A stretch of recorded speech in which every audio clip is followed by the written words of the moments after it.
तो एपिसोड की स्टार्टिंग में हम देख पाते हैं एक बच्ची को जो कि एक क्लब में होती है और रो रही होती है क्योंकि उसके मॉम डैड को ज़ॉम्बीज़ ने मार दिया होता है।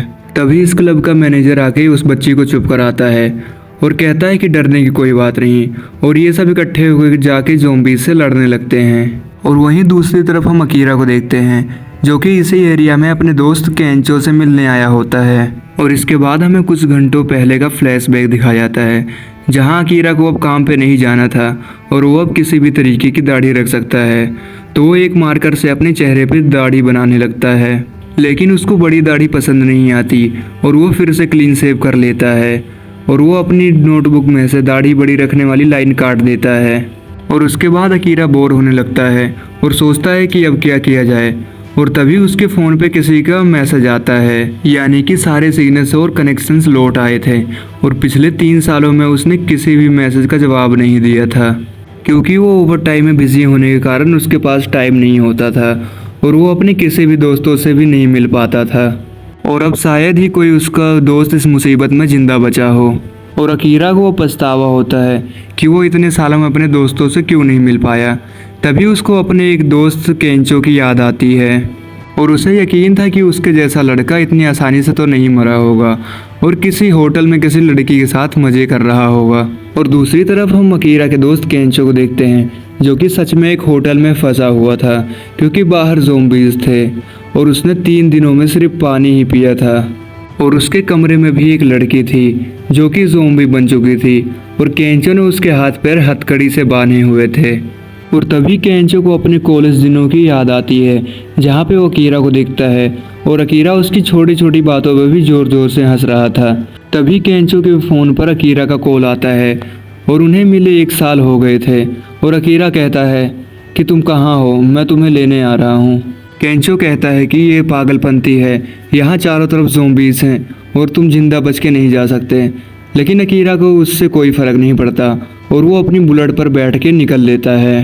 अकीरा और केंचो कॉलेज फ्रेंड्स थे और वो साथ में रग्बी खेला करते थे। केंचो काफ़ी हैंडसम भी था और अकीरा का काफ़ी अच्छा दोस्त भी था। इनकी मुलाकात 1 साल पहले हुई थी जब अकीरा अपने काम के बोझ के तले दबा हुआ था और केंचो एक स्टेट एजेंट बन गया था क्योंकि उसे बात करना अच्छे से आता है और वो काफ़ी अच्छे पैसे भी कमा रहा था और वो अपनी ही कंपनी की एक मॉडल को डेट भी कर रहा होता है। अकीरा की लाइफ के लगे हुए थे इसलिए उसे केंचो की बातों में कोई भी इंटरेस्ट नहीं आता। केंचो उसे सलाह देता है कि उसे अपनी जॉब छोड़ देनी चाहिए, कोई पागल ही होगा जो उस घटिया कंपनी में जॉब करेगा। लेकिन अकीरा उसकी बातों से चिढ़ के उसके ऊपर ही भड़क पड़ता है। और अब कहानी प्रेजेंट में आती है। हम उसी क्लब के मैनेजर को देखते हैं जो कि अब अकेला ही बचा था और उसको मारने के लिए ज़ॉम्बीज़ उसके आगे आ रहे थे। लेकिन तभी वहाँ पे अचानक से शोर मचता है और सारे ज़ॉम्बीज़ उस शोर की तरफ भागने लगते हैं और मैनेजर की जान बच जाती है। और यहाँ केंचो के भी होटल में शोर आता है और उसके वहाँ के भी ज़ॉम्बी उस शोर की तरफ भागने लगते हैं। और तभी हम देखते हैं कि ये शोर अकीरा की ही चाल थी ज़ॉम्बीज़ का ध्यान भटकाने के लिए। तभी केंचो अपने कमरे से बाहर निकलता है और उसे बाहर अकीरा मिल जाता है, लेकिन केंचो को यकीन नहीं होता कि ये यहाँ पर कैसे पहुँच गया। और अकीरा अब ज़ोर ज़ोर से रो करके केंचो से माफ़ी मांगता है कि उसे उसकी सलाह मान लेनी चाहिए थी और वो जॉब क्विट कर देनी चाहिए थी। लेकिन उल्टा वो केंचो से ही जलने लगा कि वो कितना सक्सेसफुल और अच्छा है। और तभी केंचो भी कुछ बोलने वाला होता है, लेकिन अकीरा के शोर से ज़ॉम्बी वहाँ पर आ जाते हैं और ये दोनों भागते हुए छत के ऊपर जाते हैं और बाहर से ये गेट को ब्लॉक कर देते हैं। लेकिन अब ये ज़्यादा देर तक टिकने वाला नहीं था और ये देख करके केंचो काफ़ी ज़्यादा घबरा जाता है। तभी अकीरा कहता है कि वो इस बिल्डिंग से सामने वाली बिल्डिंग पे जंप करेंगे, लेकिन केंचो को ये नामुमकिन लग रहा था। तभी अकीरा कहता है कि ये तो कूदने के बाद ही पता चलेगा।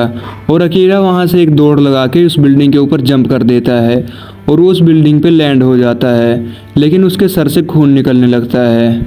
और अकीरा उठकर केंचो से भी छलांग मारने को बोलता है, लेकिन केंचो काफ़ी ज़्यादा डरा हुआ था और वो कहता है कि मुझसे ये नहीं हो पाएगा। लेकिन मरने से पहले वो अकीरा को कुछ सच कहना चाहता है। असल में केंचो को भी अपनी जॉब नहीं पसंद थी और वो रोज़ अपने चेहरे पे झूठी स्माइल रख के लोगों से झूठ बोलता था और उन्हें बुरे कॉन्ट्रैक्ट्स दिलवाता था ताकि उसकी कंपनी का फ़ायदा हो। बड़े बड़े मॉडल्स को डेट करना और बड़े बड़े लोगों से मिलना, इस सब चीज़ों से उसे कभी भी खुशी नहीं मिली थी। वो तो बस खुश होने का दिखावा कर रहा था और इसीलिए वो अकीरा से माफ़ी मांगता है और वो अकीरा को बताता है कि असल में वो जॉब छोड़ना चाहता था और उसका शौक था एक स्टैंड अप कॉमेडियन बनना। तभी अकीरा कहता है कि अपनी जॉब को अब छोड़ दो और अभी के बारे में सोचो। और अकीरा की बातें सुन के केंचो को थोड़ा जोश आ जाता है और अब ज़ॉम्बीज़ भी गेट खोलकर ऊपर आने लगे थे और तभी केंचो दूर से एक छलांग मारता है और हवा में ही अपने सारे कपड़े खोल देता है और उसे नंगा देखकर अकीरा जोर जोर से हंसने लगता है। लेकिन केंचो उस छत तक पहुंच नहीं पाता और बीच में ही वो लटक जाता है और तभी उसके हाथ फिसलने लगते हैं और वो सोचता है कि क्या वो अब यहाँ पे नंगा मरने वाला है। लेकिन तभी अकीरा उसका हाथ पकड़ के उसको ऊपर खींच लेता है, लेकिन उसके अंडे घिस गए थे और केंचो जोर से चिल्लाने लगता है। और शाम को ये लोग इसी टेरिस पे अपना डेरा जमा लेते हैं और साथ में ये लोग कुछ खाने पीने का भी सामान ले आते हैं। और तभी हम देखते हैं कि अकीरा भी केंचो की तरह नंगा हो गया था और ये दोनों इधर उधर की बातें करने लगते हैं और ये एपिसोड यहीं पर ख़त्म हो जाता है।